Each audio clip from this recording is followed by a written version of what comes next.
नमस्कार दोस्तों, मैं भाविनी मिश्रा अपने चैनल में आप सभी का एक बार फिर से स्वागत करती हूं। कैसे हैं आप लोग? आशा करती हूं आप सब स्वस्थ और सुरक्षित होंगे। इस वीडियो में मैं आपसे जितिया व्रत की संपूर्ण पूजा सामग्री और पूजा विधि शेयर करूंगी, तो वीडियो के साथ बनी रहिएगा।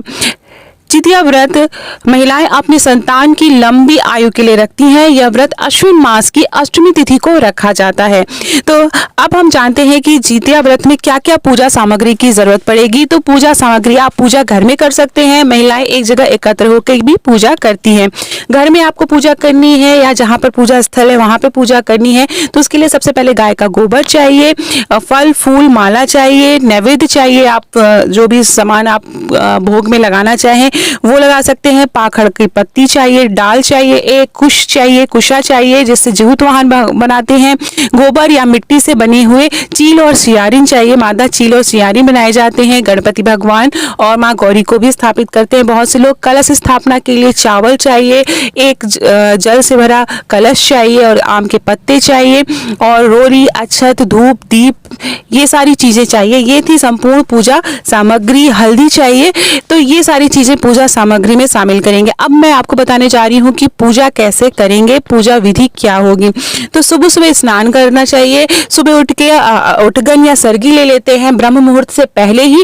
उसके बाद दिन भर निर्जला व्रत रखा जाता है। शाम को प्रदोष काल में इसकी पूजा की जाती है।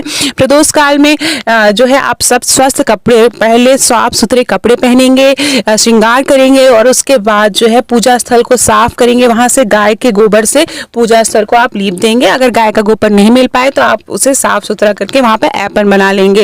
एप्पल बनाने के बाद एक छोटा सा तालाब बनाएंगे। छोटा सा तालाब आप बना सकते हैं अगर आप मिट्टी वाली जगह पर आप पूजा करेंगे। अगर आप घर में फ्लैट में रहते हैं तो वहां पर आप एक बड़ा बर्तन ले लें और उसमें पानी डाल दें और इस तरह से तालाब बनाएंगे।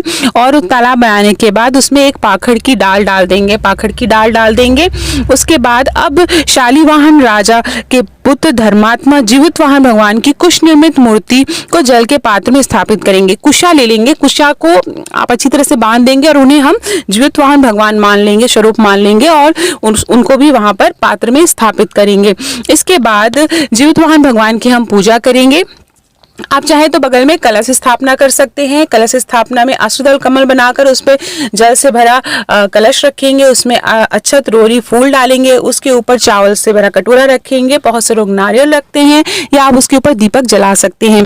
तो जब भी आप पूजा करेंगे भगवान गणेश जी को आप सर्वप्रथम याद कर सकते हैं। गणेश भगवान जी को याद करते हुए आप अपने जो है जितिया व्रत की पूजा करेंगे। उसके बाद धूप, दीप, अक्षत, रोरी और लाल रंग या पीली रुई से सजाना है। जीवित भगवान को उनकी पूजा करनी है। उसके बाद भोग लगाना है। साथ में जो मिट्टी के गोबर से चील या मादा की प्रतिमा जो बनाई है उन्हें भी स्थापित करेंगे और उन्हें हम जो है उनकी भी पूजा करेंगे।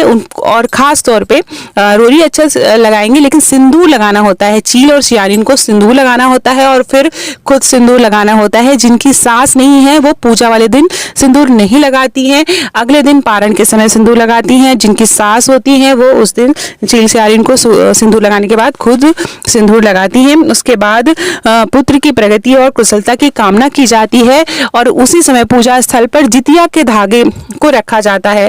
देखिए, बच्चों को पहनाने के लिए जितिया का धागा अलग आता है और जो खुद पहना जाता है वो धागा अलग आता है। उस धागे में आपके जितने बच्चे हों उतनी गांठ लगाकर पूजा में शामिल करना है और यह धागा अगले दिन सुबह पारण के समय बच्चों को पहनाने के बाद खुद पहना जाता है। तो ये थी, इस तरह से पूजा की जाती है। उसके बाद जो है इसकी व्रत कथा सुनेंगे।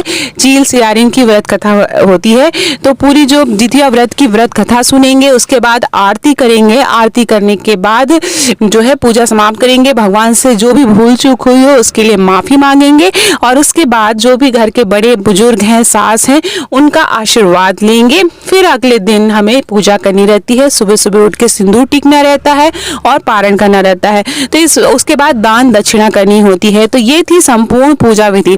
नहाए खाए वाले दिन क्या किया जाता है? नहाए खाए वाले दिन किसी नदी में स्नान किया जाता है और फिर अगले दिन सुबह उठगन किया जाता है। सरगई ली जाती है ब्रह्म मुहूर्त से पहले। उसके बाद दिन भर 24 घंटे का निर्जला व्रत रखा जाता है।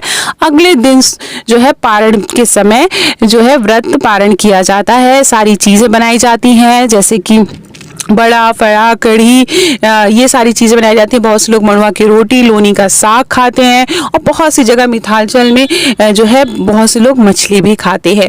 विशेष रूप से ध्यान रखिएगा जो भी पकवान बनाए उसमें लहसुन प्याज का सेवन ना करें। तो इस तरह से पूजा विधि थी। आशा करती हूँ आपको मेरा वीडियो पसंद आया होगा। वीडियो पसंद आया हो तो मेरे चैनल को प्लीज़ सब्सक्राइब कर लीजिए।